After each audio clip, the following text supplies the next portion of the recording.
टांडा के गांव पंडोरी अटवाल के किसान की 5 एकड़ फसल चाइना वायरस की बीमारी के कारण बर्बाद हो गई। धान की फसल पर किसान का करीब 2 से 2.5 लाख रुपए का खर्च हुआ।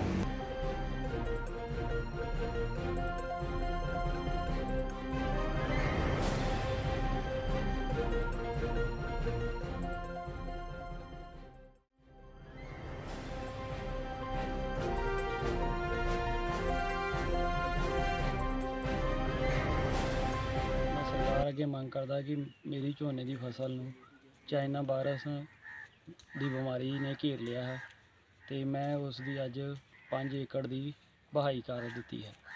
तो मैनू उहदा सरकार पासों मेरी मांग है कि मैनू कोई मुआवजा दिता जाए।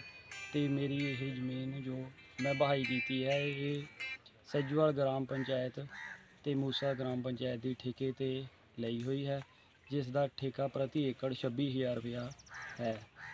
तो उस दे उपर फसल की झोने की बिजाई का खर्चा लगभग 20,000 रुपया आया हुआ है। तो मैं सरकार तो मांग करदा कि मेरी मदद की है। कोई स्प्रे वगैरह की सी दे उत्ते? हाँ जी। खेती मारा ना मिल के कोई गलबात हुई तुहाडी? हाँ जी। की कहंदे सी वो कहंदे जी ये वायरस आ कोई, तो हुण इहदा कोई हल नहीं है। सरपंच साहब जी पैली तुहाडे कोल ठेके ते लई है जी पंचायती पैली, की कहना चाहुंदे हो किन्ना ठेका इहदा चलदा?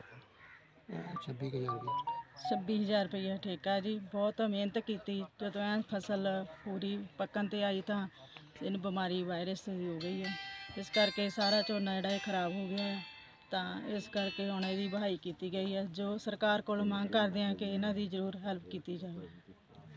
देखो साडे इलाके दे विच तां सैकड़े एकड़ फसल जिहड़ी आ ਉਹ ਇਹ ਚਾਈਨਾ ਵਾਇਰਸ ਦੀ ਬਿਮਾਰੀ ਨਾਲ ਖਰਾਬ ਹੋ ਗਈ ਹੈ। ਸੋ ਅਸੀਂ ਬਾਰ-ਬਾਰ ਸਰਕਾਰ ਨੂੰ ਇਹ ਅਪੀਲ ਕਰਦੇ ਹਾਂ ਕਿ ਇਹਦੀ ਪਹਿਲਾਂ ਤਾਂ ਭਾਈ ਵਿਸ਼ੇਸ਼ ਗਿਰਦਾਵਰੀ ਕਰਵਾਓ। ਹੁਣ ਕਿਸਾਨ ਜਿਹੜੇ ਆਪਣੇ ਖੇਤਾਂ ਦੇ ਵਿੱਚ ਖੜੀ ਫਸਲ ਨੂੰ ਵਾਹ ਰਹੇ ਆ, ਜਦੋਂ ਫਸਲ ਵਾਹ ਹੋ ਜਾਣੀ ਫਿਰ ਇਹਨਾਂ ਦੇ ਜਿਹੜੇ ਤਹਿਸੀਲਦਾਰ ਆ, ਇਹਨਾਂ ਦੇ ਪਟਵਾਰੀ ਆ, ਫਿਰ ਉਹਨਾਂ ਨੇ ਆ ਕੇ ਮੰਨਣਾ ਨਹੀਂ ਕਿ ਇਹਨਾਂ ਨੇ ਫਸਲ ਵਾਹੀ ਆ। ਸੋ ਅਸੀਂ ਤਾਂ ਅਖਬਾਰਾਂ ਦੇ ਵਿੱਚ ਵੀ ਟੀਵੀ ਚੈਨਲ ਦੇ ਜ਼ਰੀਏ ਵੀ ਤੁਹਾਡੇ ਪੱਤਰਕਾਰ ਭਰਾਵਾਂ ਦੇ ਜ਼ਰੀਏ ਵੀ ਅਸੀਂ ਸਰਕਾਰ ਤੱਕ ਇਹ ਆਵਾਜ਼ ਪਹੁੰਚਾਉਂਦੇ ਆ कि ਜਿਹੜੇ ਪੀੜਤ ਕਿਸਾਨ ਆ ਉਹਨਾਂ ਦੀ ਇੱਕ ਤਾਂ ਤੁਸੀਂ ਬਾਂਹ ਫੜੋ। ਬਾਂਹ ਫੜਨ ਤੋਂ ਭਾਵ ਇਹਨਾਂ ਦੀ ਗਿਰਦਾਵਰੀ ਕਰਵਾ ਕੇ ਇਹਨਾਂ ਨੂੰ ਬਣਦਾ ਮੁਆਵਜ਼ਾ ਦਿਓ। ਇਹ ਜਿਹੜੀ ਸਹਿਜੋਵਾਲ ਪਿੰਡ ਮੂਸੇ ਦੀ ਜ਼ਮੀਨ ਆ, ਸਰਪੰਚ ਸਾਹਿਬ ਸਾਡੇ ਕੋਲ ਖੜੇ ਆ, ਦੱਸਦੇ ਆ ਕਿ 26,000 ਰੁਪਇਆ ਪ੍ਰਤੀ ਕਿੱਲੇ ਦਾ ਠੇਕਾ ਆ ਤੇ 20 ਤੋਂ 25,000 ਰੁਪਇਆ ਜਿਹੜਾ ਇਸ ਫਸਲ ਤੇ ਖਰਚਾ ਆ ਗਿਆ ਤੇ ਕਿਸਾਨ 50,000 ਰੁਪਏ ਦਾ ਜਿਹੜਾ ਕਰਜ਼ਾਈ ਹੋ ਗਿਆ। 5 ਖੇਤ ਜਿਹੜੀ ਆ ਜ਼ਮੀਨ ਉਹਨੇ ਠੇਕੇ ਤੇ ਲੈ ਕੇ ਇੱਥੇ ਖੇਤੀ ਕੀਤੀ ਹੋਈ ਸੀ ਔਰ ਉਹਦੇ ਬਾਵਜੂਦ ਵੀ ਉਹਨੇ ਕਰਜ਼ਾ ਚੱਕ ਕੇ ਜਿਹੜਾ ਇਹ ਸਾਰੀ ਰਕਮ ਅਦਾ ਕੀਤੀ ਸੀ। ਮਾਹਰਾਂ ਦੇ ਕਹਿਣ ਤੇ ਉਹਨੇ ਸਪਰੇਆਂ ਕੀਤੀਆਂ, ਦਵਾਈਆਂ ਪਾਈਆਂ, ਸਾਰਾ ਕੁਝ ਕੀਤਾ, ਪਰ ਜਿਹੜਾ ਮਾਹਰ ਇਸ ਗੱਲ ਤੋਂ ਹੱਥ ਖੜੇ ਕਰ ਗਏ ਆ ਕਿ ਇਸ ਬਿਮਾਰੀ ਦਾ ਕੋਈ ਇਲਾਜ ਨਹੀਂ। ਤਾਂ ਜੇ ਇਲਾਜ ਹੈ ਨਹੀਂ ਤੇ ਫਿਰ ਜਿਹੜੇ ਖੇਤੀ ਅਫਸਰ ਬੈਠੇ ਆ, ਜਿਹੜੇ ਖੇਤੀ ਦੇ ਮਾਹਰ ਬੈਠੇ ਆ, ਜਿਹੜੇ ਡਾਕਟਰਾਂ ਨੂੰ ਇੰਨੀ ਤਨਖਾਹ ਦਿੰਦੇ ਆ, ਤਾਂ ਫਿਰ ਉਹ ਕਿਸ ਕੰਮ ਨੂੰ ਬੈਠੇ ਆ? ਜੇ ਸਰਕਾਰ ਦੀ ਇਹਦੇ ਵਿੱਚ ਨਲਾਇਕੀ ਆ ਜਾਂ ਡਾਕਟਰਾਂ ਦੀ ਨਲਾਇਕੀ ਆ ਤੇ ਸਰਕਾਰ ਇਹਨੂੰ ਆਪਣੀ ਨਲਾਇਕੀ ਸਮਝ ਕੇ, ਇਹਨੂੰ ਆਪਣਾ ਫਰਜ਼ ਸਮਝ ਕੇ ਇਹਨਾਂ ਕਿਸਾਨਾਂ ਦੀ ਬਾਂਹ ਫੜੇ। ਜੇਕਰ ਅੱਜ ਕਿਸਾਨਾਂ ਦੀ ਬਾਂਹ ਸਰਕਾਰ ਨਾ ਫੜੂਗੀ ਤੇ ਆਉਣ ਵਾਲੇ ਸਮੇਂ ਦੇ ਵਿੱਚ ਫਿਰ ਕਿਸਾਨ ਜਥੇਬੰਦੀਆਂ ਜਦੋਂ ਸੜਕਾਂ ਤੇ ਬੈਠ ਗਈਆਂ ਤਾਂ ਫਿਰ ਇਹਨਾਂ ਨੂੰ ਮੰਗਾਂ ਵੀ ਮੰਨਣੀਆਂ ਪੈਣੀਆਂ ਤੇ ਇਹਨਾਂ ਨੂੰ ਮੁਆਵਜ਼ਾ ਵੀ ਦੇਣਾ ਪੈਣਾ। ਮੁਆਵਜ਼ਾ ਤਾਂ ਹਾਲ ਤੱਕ ਪਿਛਲੇ ਸਮੇਂ ਦੇ ਵਿੱਚ ਸਾਡੀ ਕਣਕ ਦਾ ਖਰਾਬਾ ਹੋਇਆ ਸੀ ਕਿਸਾਨਾਂ ਦਾ, ਕੁਦਰਤੀ ਮਾਰ ਉਸ ਵੇਲੇ ਵੀ ਪੈ ਗਈ ਸੀ, ਪਰ ਉਸ ਵੇਲੇ ਵੀ ਜਿਹੜੀ ਸਰਕਾਰ ਨੇ ਹਾਲੇ ਤੱਕ ਕੋਈ ਮੁਆਵਜ਼ੇ ਦਾ ਐਲਾਨ ਨਹੀਂ ਕੀਤਾ।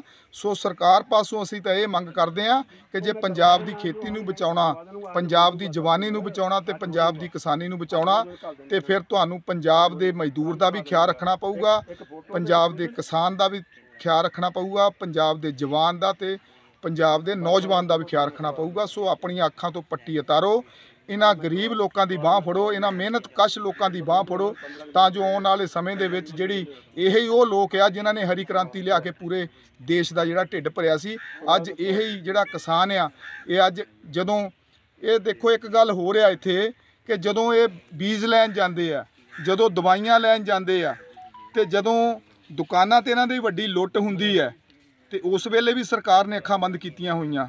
ਮੈਂ ਤਾਂ ਕਹਿੰਦਾ ਜਿਹੜਾ ਕੋਈ ਇਹੋ ਜਿਹੀ ਲੁੱਟ ਕਰਦਾ, ਨਕਲੀ ਬੀਜ ਨਕਲੀ ਦਵਾਈਆਂ ਵੇਚਦਾ, ਉੱਤੇ ਤੁਰੰਤ ਜਿਹੜੀ ਕਾਰਵਾਈ ਕਰਕੇ ਉਹਨਾਂ ਦੇ ਲਾਇਸੈਂਸ ਕੈਂਸਲ ਕਰਕੇ ਉਹਨਾਂ ਨੂੰ ਮੈਂ ਕਹਿੰਦਾ ਇੱਕ ਵਾਰੀ ਜੇਲ੍ਹ ਦੀ ਹਵਾ ਖਿਲਾ ਦਿਓ, ਫਿਰ ਪੰਜਾਬ ਦਾ ਸੁਧਾਰ ਹੋਣਾ। ਨਹੀਂ ਤਾਂ ਅਦਰਵਾਈਜ਼ ਜੇ ਕਹੀਏ, ਜੇਕਰ ਹੁਣ ਪੰਜਾਬ ਸਰਕਾਰ ਨੇ ਵਾਅਦਾ ਕੀਤਾ ਸੀ ਕਰਪਸ਼ਨ ਖਤਮ ਕਰਾਂਗੇ, ਪੰਜਾਬ ਦੇ ਵਿੱਚ ਨਵਾਂ ਬਦਲ ਲੈ ਕੇ ਆਵਾਂਗੇ, ਹਾਲ ਤੱਕ ਤਾਂ ਸਾਨੂੰ ਕੋਈ ਬਦਲ ਨਹੀਂ ਦਿਸਦਾ, ਪਰ ਆਉਣ ਵਾਲੇ ਸਮੇਂ ਦੇ ਵਿੱਚ ਕਿਸਾਨ ਜ਼ਰੂਰ ਖੁਦਕੁਸ਼ੀਆਂ ਕਰਨਗੇ।